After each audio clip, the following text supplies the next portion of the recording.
안 된다. 말이 안 돼요. 네. 그 극우 유튜버를 많이 봐서 그럴까? 그게 크지 않을까요? 네, 극우 유튜브 영향이 크다. 그게 크죠. 그러니까 극우 유튜브도 사실은 뉴라이트가 장악한 거죠. 뉴라이트, 그러니까 아까도 말씀드렸지만 뉴라이트. 시작은 뉴라이트라고 생각합니다. 그 원조는 어찌됐건 조갑재 선생님이시고요. 조갑재다. 그리고 이제 그 정규재 씨나 이런 분들이 합체했지만 예. 이제 그분들도 여기까지 올지 몰랐던 것 같아요. 정규재 조갑재가 이렇게까지 될 줄은 몰랐던 것 같다. 왜냐하면 조갑재 씨만 하더라도 본인이 예. 5.18 때 있었잖아요. 그렇죠. 제가 최근에 이제 논문 때문에 분석하는데 깜짝 놀랐어요. 예. 당시 80년 그 정보 그 육군본부 문건에 예. 계엄사 보고 문건에 예. 갑자기 연필로 가필이 돼 있어요. 뭐라고요? 조갑재 기자가 항의하고 있는데 어떻게 할까? 진짜? 네, 그래서 조갑재 기자 항의는 뭐 계속 뭐 몰아냈음. 네. 수기로 써 있어요. 그러니까 어. 자기들 막 작전 문서 쓰다가 네. 뜬금없이 조갑재 기자가 와서 네. 아니 왜 취재를 못하게 합니까? 비켜주십시오. 하니까 자기들 다 총 들고 있는데 네. 너 꺼져. 이게 문서로 써 있어요. 어. 그래서 제가 그 문건을 보고 깜짝 놀랐습니다. 그래서 예, 당시에 의분에 있던 조갑재 기자가 네, 그러면 네. 이제 우리나라의 어떤 인권 유린 같은 거 제일 처음에 책 쓰고 고발했던 네, 게 맞아요. 조갑재 사형수 기자고. 오휘웅 네. 이야기. 네, 예, 네. 사형수 오휘웅 이야기. 예, 인권 문제 처음으로 고발한 그렇죠. 사람이죠. 근데 예. 어찌됐건 그 이후에 이제 민주화가 된 다음에 김대중 대통령 그 당시 김대중 총재하고 나누는 대화를 보면 가장 무서운 게 이분들은 반공주의자이기 때문에 개혁 좋고 민주 좋지만 이 우리가 갖고 있는 반공적 정체성을 잃어버리면 안 된다. 아마 그런 충심 속에서 네. 저도 진짜 많이 양보하네요. 충심 속에서 어떤 박정희 시대와를 네. 좀 최대한 긍정적으로 보려고 하지 않았을까인 건데 사실 그 선이 정확하지 않잖아요. 네. 그러니까 모래성 같은 역사적 사실이 아니라 논리적인 명쾌함이 아니라 자기들이 만들어 놓은 어떤 가상의 세계로 탑을 쌓아놓으니 한 발도 나가는 게 뭐가 어려워요. 이승만 필요 없고 이제 이승만도 안 돼. 그럼 전두환 끌고 들어오면 되잖아요. 아 우리 땅크 장군이 정말 경제의 성장을 위해서 뭐든지 했다. 그 당시 물가 안정세를 봐라. 그러니까 논리가 없잖아요. 그 당시 어떤 삼조호왕, 네. 신자유주의의 힘, 중국의 미개발 모든 게 우리나라의 경제를 유리하게 하고 있었던 역사적 사실을 외면한 채 그러니까 이거죠. 그러니까 계란은 쌓을 수 없죠. 어찌됐건 이렇게 옛날 서산대에서 이야기 빌리면 계란을 이렇게 아래로부터 이렇게 탁탁탁탁 쌓는 게 도력인데 위로부터 쌓는 거죠. 네, 그래서 경제 성장, 물가 안정.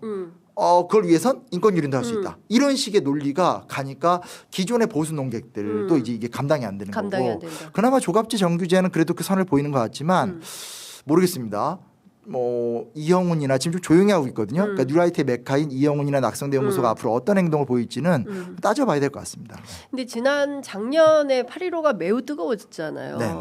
특히 그 독립기념관장 그 임명 때문에도 상당히 큰 논란이 있었고 네네.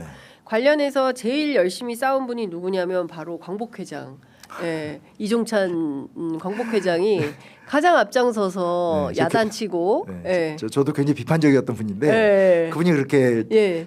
세상을 오래 살아야 될 것 같습니다. 이게 너무 역사 순혈주의 이런 건 안 좋고 예. 네, 예. 맞습니다. 그러니까 이종찬 회장이 가장 적극적으로 나서서 맞아요. 일종의 반정부 투쟁을 한 거예요. 맞아요.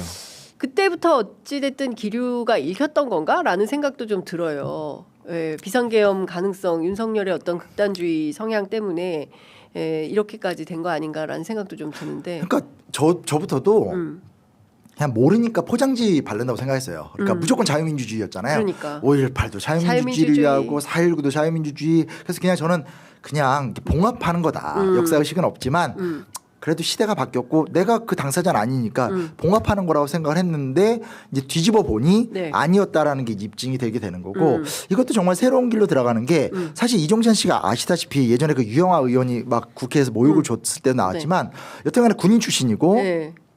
국보위에 가담했는지 안 했는지 좀 헷갈리지만 여튼 민정당 출신이란 말이에요. 맞아요. 그리고 사실은 김영삼한테 밀려서 정치적인 회생을 도모하기 위해서 김대중 여권으로 넘어와서 김대중 여권에서 이제 소위 말하는 DJP 연합을 완결짓기 위한 수단으로서 국정원장 하신 그렇죠. 분이죠. 그러니까 보수란 말이에요. 네. 근데 이종찬 씨가 원래 이회영의 이제 가문이잖아요. 네, 그렇죠. 그리고 이제 이 집안이 또 임시정부랑도 네, 연결이 되어 네. 있고 근데 돌아보면 예. 우리나라에서 독립운동사의 정통성을 부정한 대통령은 한 명도 없거든요. 그래서 되게 중요한 부분입니다. 그러니까 네. 누누이 말하지만 이승만 대통령은 본인이 임시정부 대통령이었고 예. 이승만이 미국에서 표류하다가 다시 구미위원부로 들어올 때 누구의 도움을 받냐? 김구의 도움을 받아서 들어온 거예요. 해방 초기에도 그래서 둘이 연대를 했던 거고 예. 그리고 사적으로 이승만 대통령이 김구 세력을 억누르긴 했지만 공적으로 언제 임시정부 왜냐하면 샌프란시스코 강화회의에 우리가 이제 뭔가 일본을 단죄하고 국제사회 일원으로 들어가려고 하는데 국제법적 근거가 없잖아요. 네. 근데 그때 이승만 대통령이 내세웠던 게 뭐냐면 중국 국민당이 인정해줬다. 네. 임시정부의 정통성이 있다. 뭐 이런 얘기하면서 이렇게 들어오려고 했었고 박정희 대통령에 대해서는 많은 사람들이 친일파 이런 얘기를 하지만 네. 뭐 그런 삶의 경험이 있지만 사실은 박정희 정권 자체가 그 당시 일본 학자들이 문서를 다 보면 다 민족주의 정권이라 그래요. 네. 그러니까 용일주의자 예, 예. 이런 말 되게 많이 쓰거든요. 예, 예. 왜냐하면 그 유명한 이야기잖아요. 광복군으로 미화한 책을 갖다가 이딴 거 버려라 뭐 이런 얘기 했는데 기본적으로 우리가 일제강점기와 쌓아온 민족적 정체성을 구비했다라는 건 네. 60년대 70년대 때 다 당연했던 거거든요.